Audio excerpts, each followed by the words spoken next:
Hello friends, આજના વિડીયોમાં આપણે બતાવીશું દરેક લેડીઝોને ઘરમાં કામ આવે તેવી અવનવી ટિપ્સ।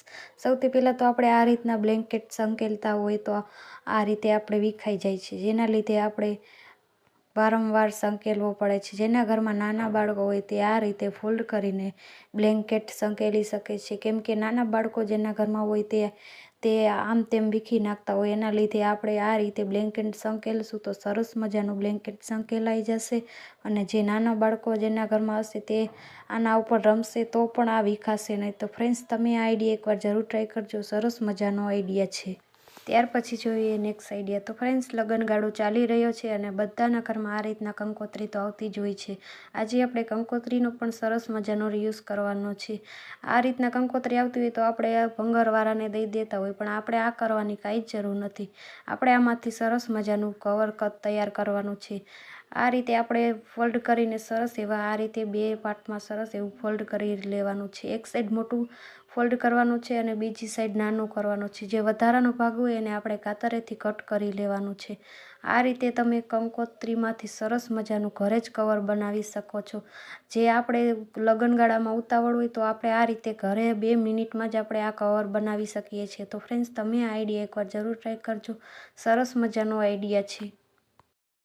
ઘણા લોકોને તો એવું થતું હોય કે આવી મહેનત કોણ કરે, પણ આપણે આ રીતે કવર ઘરે જ બનાવી શકીએ તો આપણે બહાર લેવાની શું જરૂર। આપણે આને સરસ મજાનો કંકોત્રીનો અને સરસ એવો રીયુઝ થઈ શકે છે। પછી આ રીતે બે સાઈડમાં આ રીતે કટ લગાવી દેવાનું છે। પછી આ રીતે ગ્લુ લગાવીને, તમારી પાસે ગ્લુગન ન હોય તો તમે ફેવિક્વિકથી પણ આ રીતે કવર બનાવી શકો છો।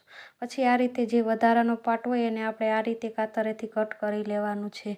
તો ફ્રેન્ડ્સ, તમને આ આઈડિયા કેવો લાગ્યો તે મને કોમેન્ટમાં જરૂર કહેજો અને પસંદ જ આવ્યો હોય તો લાઇક, શેર અને સબસ્ક્રાઈબ કરી દેજો। પછી આ રીતે જે વધારાનો પાર્ટ હોય એને આપણે કાતરેથી કટ કરી લેવાનું છે।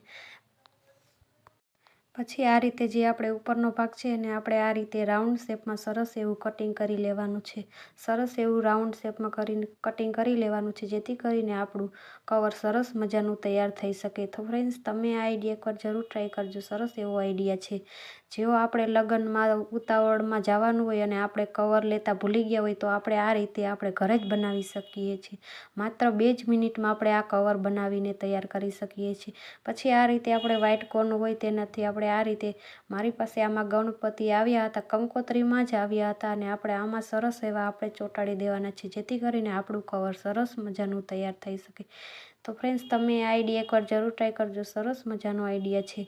પછી આ રીતે આપણે થોડીક વાર એને સુકાવા દેવાનું છે, 1 થી 2 મિનિટ સુકાવા દેવાનું છે। પછી આ રીતે સુકાઈ જાય પછી આપણે તેમાં પૈસા અથવા તો તમારે ક્યાંય પણ લગ્નગાળામાં જવાનું હોય તો આપણે આ રીતે તેને દઈ શકીએ છીએ। તો ફ્રેન્ડ્સ, તમે જોઈ શકો છો આપણું કવર સરસ મજાનું તૈયાર થઈ શક્યું છે અને આપણે આમાં પૈસા રાખીને આપણે તેને દઈ શકીએ છીએ। તો ફ્રેન્ડ્સ, તમે આ આઈડિયા એકવાર જરૂર ટ્રાય કરજો।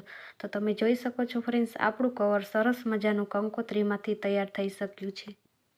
ત્યાર પછી જોઈએ નેક્સ્ટ આઈડિયા। તો ફ્રેન્ડ્સ, બધાના ઘરમાં કિલો 500 રવો તો હોય જ છે, જે લાંબો સમય સુધી આપણે પડ્યો રહેતો હોય તો એમાં ઝીણી ઈયળો તો અથવા જીવાત થઈ શકતી હોય, તો એવું ન બની શકે તે માટે આપણે આ રીતે ગેસ ઓન કરીને થોડો ગરમ થાય એ રીતે આપણે રવાને સરસ એવો ગરમ કરી લેવાનો છે। ઝાઝો નથી કરવાનો, સહેજ જ કરવાનો છે, જેથી કરીને આપણો રવો લાંબા સમય સુધી સ્ટોર કરી શકીએ। તો ફ્રેન્ડ્સ, તમે આ આઈડિયા એકવાર જરૂર ટ્રાય કરજો, સરસ મજાનો આઈડિયા છે।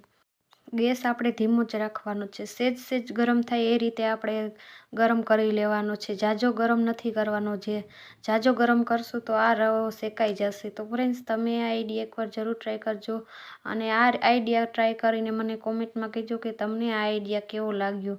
સહેજ એવો ગરમ કરવાનો છે, ઝાઝો નથી કરવાનો। સહેજ એવો ગરમ કરીને પછી આપણે એક ડીશમાં આપણે ઠાળવાનો છે, જેથી કરીને 1 થી 2 મિનિટ આપણે સરસ એવો ઠળવા દેવાનો છે। પછી આપણે જે કોઈ પ્લાસ્ટિકના ડબ્બા અથવા તો કાચની બરણીમાં ભરવાનું હોય તો તેમાં આપણે સ્ટોર કરીને રાખી શકીએ છીએ। 1 થી 2 મિનિટ આપણે ઠરે ત્યાં લગી આપણે આ રીતે ડીશમાં રાખવાનો છે। પછી જે પણ તમારી પાસે કાચની બોટલ અથવા તો પ્લાસ્ટિકનો ડબ્બો હોય તેમાં પણ આપણે સ્ટોર કરીને રાખી શકીએ છીએ। તો આ રીતે આપણે પછી ભરી લેવાનો છે। આ ન કરવું હોય તો તમે ફ્રીજમાં પણ સ્ટોર કરીને રાખી શકો છો, પણ આપણે આ રીતે આપણે રવો ગરમ કરીને રાખીશું તો આમાં જીવાત પણ નહીં પડે અને સરસ એવો આપણે રવો સાચવીને લાંબો સમય સુધી રાખી શકીએ છીએ। તો ફ્રેન્ડ્સ તમે આ આઈડિયા એકવાર જરૂર ટ્રાય કરજો, સરસ એવો આઈડિયા છે.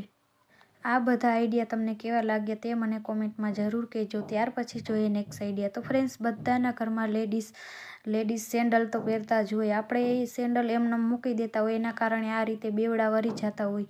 એવું ન બની શકે તે માટે આપણે આજે આનો પણ આઈડિયા બતાવીશું. તો ફ્રેન્ડ્સ બધાના ઘરમાં પસ્તી તો આવતી જ હોય, જે એમને પડી રહેતી હોય, તો તેના કારણે આપણે આ પસ્તીનો પણ સરસ મજાનો રીયુઝ કરવાનો છે.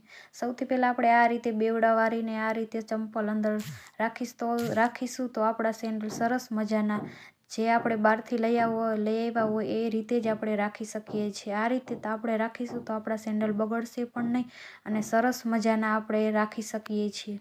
તો ફ્રેન્ડ્સ આપણે આ રીતે બહારથી જ આપણે સેન્ડલ લેતા હોઈએ આવી રીતે જ આવતા હોય છે, પણ આપણે લાંબા સમય સુધી કાગળ સાચવીને ન રાખી શકીએ તે માટે આપણે કાગળ કાઢી નાખતા હોય. એ જ રીતે આપણે અહીંયા શૂઝમાં પણ આપણે પસ્તી રાખવાની છે, અંદર સરસ એવી રાખી દેવાની છે, જેથી કરીને શૂઝ પણ આપણા ખરાબ ન થઈ શકે. તો ફ્રેન્ડ્સ તમે આ આઈડિયા એકવાર જરૂર ટ્રાય કરજો, સરસ મજાના આઈડિયા છે. તો તમે જોઈ શકો છો ફ્રેન્ડ્સ.